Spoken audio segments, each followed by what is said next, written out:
మార్కాపురం నుంచి బెంగళూరు వెళ్లేందుకు సిద్ధమైన ప్రైవేట్ ట్రావెల్స్ బస్సు అసురక్షితంగా ఉండటంపై ప్రయాణికులు ఆందోళన వ్యక్తం చేశారు.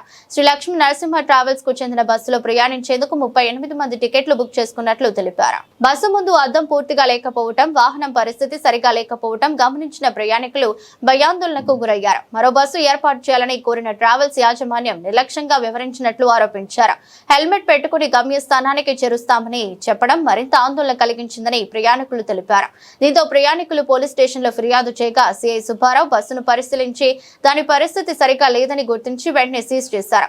ఘటనపై కేసు నమోదు చేసినట్లు తెలిపారు. అత్యవసరంగా ప్రయాణించాల్సిన 7 ప్రయాణికులకు ప్రత్యామ్నాయ వాహనం ఏర్పాటు చేయగా మిగిలిన వారు మార్కాపురంలోనే ఉండిపోయారు.